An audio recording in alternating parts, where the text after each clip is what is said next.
We begin our conversation this morning in South Africa, where recent crime stats show that aggression and violence against women and children are on the rise. Now, the most recent crime stats in South Africa comes as the globe commemorates 16 days of activism to clamp down against violence against women and children. Now, the country has one of the highest crime rates in the world, with 558 children reportedly being killed between April and September of this year. Now, last week, in releasing the crime stats, Police Minister Bheki Cele said the rate at which women are abused, violated and killed in South Africa remains worrying and unacceptable. Many are killed by the people they know, people they love and trust. The annual 16 Days of Activism campaign runs from November 25th to December 10th and is a global campaign to oppose violence against women and children. It aims to raise awareness of the negative impact that violence and abuse have on women and children and to permanently rid society of abuse. Now, joining us to discuss this further is Communications Manager at the Department of Women, Youth and Persons with Disabilities, Shalen Gajadhar.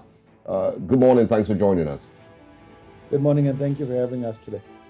All right, let's start off this conversation talking about the theme, first of all. Of course, the theme this year is socioeconomic rights and empowerment to build women's resilience against gender-based violence and femicide. Connect, collaborate, contract.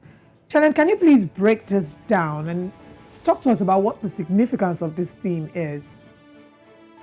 Indeed, it is in itself quite a mouthful, a long theme, but what we needed to do as the Department of Women, Youth and Persons with Disabilities in Pretoria is create the linkages between violence in society as well as the exclusion of women in the mainstream economy or the socio-economic exclusion of women. And what this really refers to is how from the time of childbirth, a girl child receives an unequal status in society through cultural and societal norms.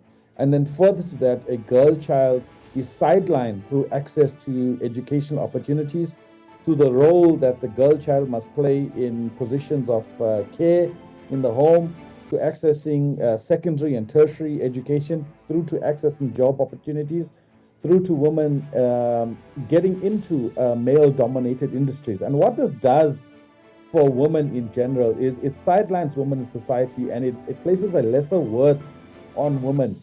And this entire socioeconomic system, which excludes women from the mainstream economy, which excludes women from mainstream politics, also leads to violent manifestations of this inequality through violence, and in particular the violence against women. As you indicated, South Africa has one of the highest rates of gender-based violence in the world, sometimes as high as 3 times the global rate as reported by the World Bank and other reports.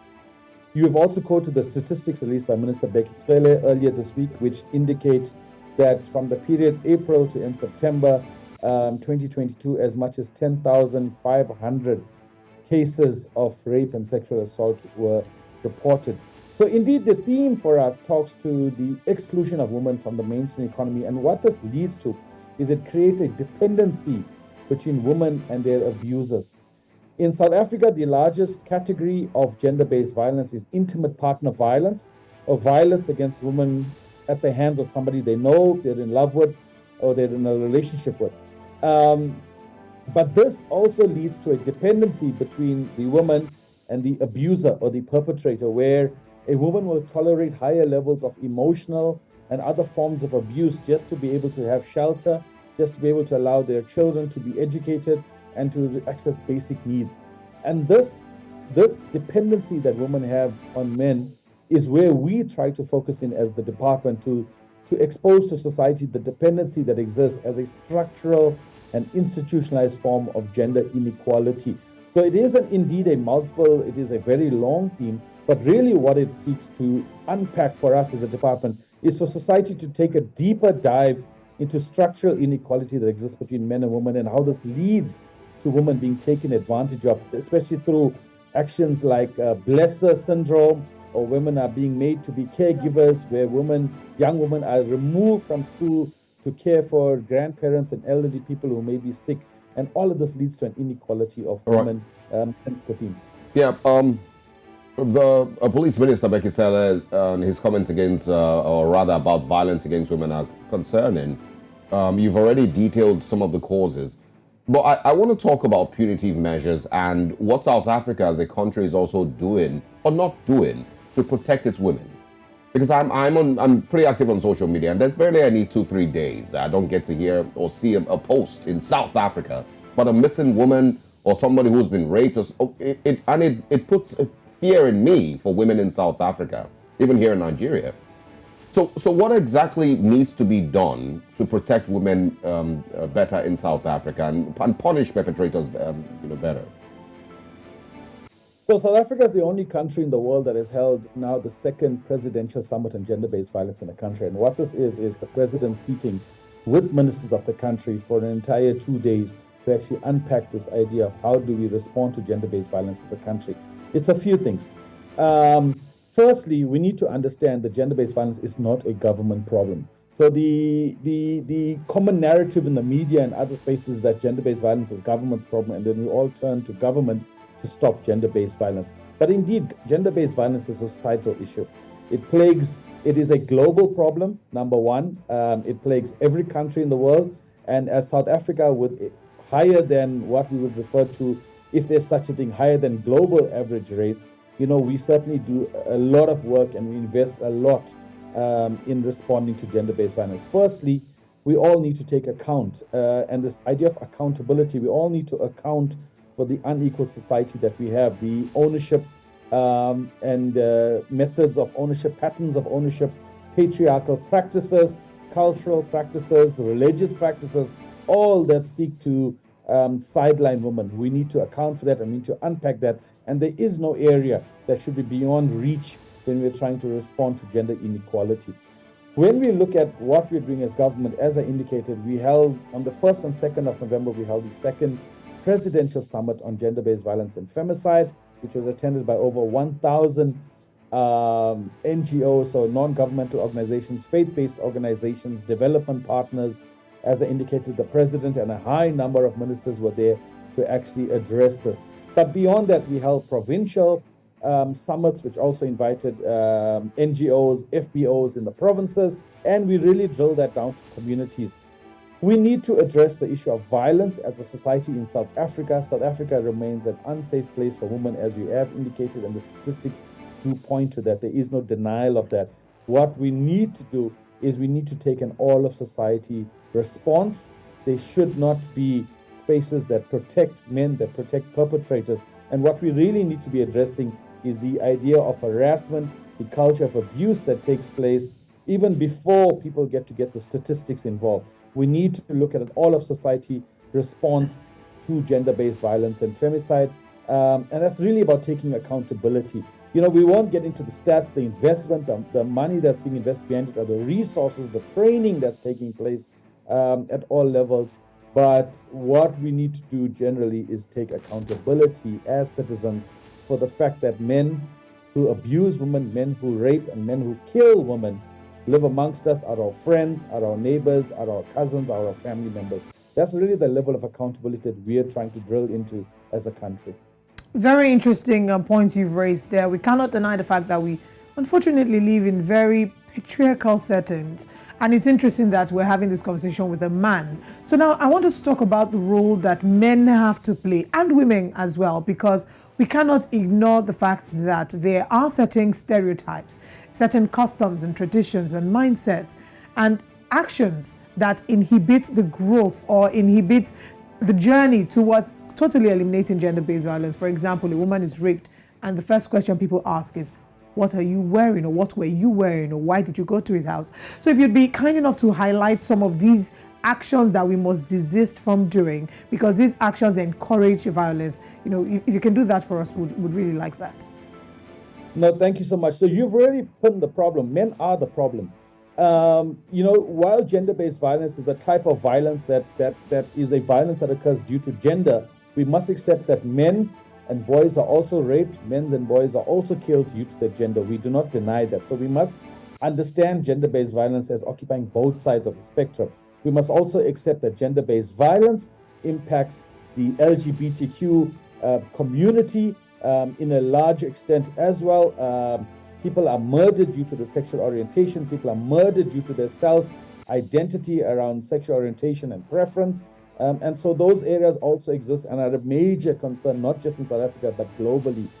To zoom in on the issue and how we respond to the issue, men are the problem. The attitudes that we have towards women, the attitudes of ownership that we have over the bodies of women, perhaps through marriage, perhaps through traditional customs like paying lobola and other customs of ownership through marriage and other customs, is really the impact issue.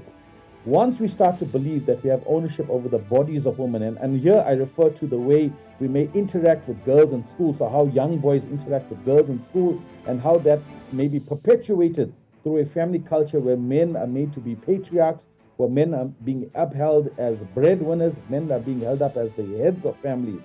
You also get systems in which older women, matriarchs of families, may perpetuate patriarchal ways of thinking. For example, some women are told to tolerate levels of abuse by their husband because terms like if he doesn't abuse you, or if he doesn't swear you, he's not in love with you. He's interested in the woman outside of the house. And those are really deep inset cultural beliefs that we need to break. Like I said earlier, there is no area of society that should be untouchable when it comes to stopping violence against women. Here I'm referring to religious and cultural beliefs and stereotypes. Anything that pushes women to the sideline, that tends to remove agency for women, we need to address societally. We also need to be able to call out gender inequality with the same energy, with the same veracity that we do racism. Nigeria as a country is extremely strong, and you will not stand for racism of any sort within your country. And I refer to South Africa. You're aware of our apartheid past. And as a country, we have a lot of systems in place, and we have a societal attitude towards racism that really denounces racism at every level. But however, I put it to you and I put it to those watching, do we have the same type of attitude? Do we have the same type of energy towards gender equality? Or do we still make gender equality a private issue? The way a man treats his wife, the way a man treats his partner in the home is a private issue. That should not be the case. Gender inequality, the way women are held in society, should be a societal issue. It should be denounced from the president to every minister, to every person in power, to every citizen in the country. Really, if we really have to look at this issue, there should be no space in which women feel unsafe. There should be no space in which women feel that they're being treated as a lesser human being. Now, what I'm talking about here is not something that we can achieve over 2 weekends or within a year. What I'm talking about is all of society, attitudinal change and response to inequality. Because once we start to address inequality, we start to understand that I may not raise my hand against a woman. I may not raise my voice against a woman the same way I don't do it against a man. Yes. We need to value women more. There's so many angles and layers to explore this conversation from, but we're going to keep talking about it for the next couple of days on the show. We have 16 days of activism against gender-based violence. And we thank you, Shalen, for joining us this morning on the show. Thank you so much for having me. Pretty, hard to have some of these conversations, if we're being honest. It's heartbreaking. And, when I said to him that have some level of fear in me when I think about South Africa and, protection of women, because there's barely any day that passes. If you're active enough on Twitter, you must see one post of a missing person, and 8 out of 10 times it's in South Africa. And it scares me. One of the things that I have continued to say, and I've been talking about this from way back 2013, 2015, is the importance of having these conversations amongst men. Yeah. Like if you claim to be a man that is against gender-based violence, what are you saying to your friends? When you hear conversations from your friends that talk about how they may have abused a woman or the other, what do you say to them? Do you walk away, or do you spread the message? Do you tell the next man how it is wrong? I mean, it's even in the little things, in the way that in random conversations, men objectify and sexualize women, right? And they make it look like it's normal, like these things are normal. Boys will be boys. Exactly. So when a woman is abused, the first question is, why did she go there? Why did she go to the man's house? Funny thing is, there are also women who propagate this gospel and say, oh, if you know you don't want to be raped, don't go to a man's house. Why should I be afraid to come and see you, Osalge? If you ask me to come and visit you, why should I be afraid and think, oh no, I could go and I could get raped? But that's the unfortunate reality that we're presented with. So it's basically, we need to take the blame back to who has the blame and stop making statements that encourage rape culture, abuse, and all that. Women need to be protected. I totally agree. Men need to do better. and the conversation needs to be amongst men, a lot. As much as we want to tell girls to protect themselves, we need to also tell men to do better.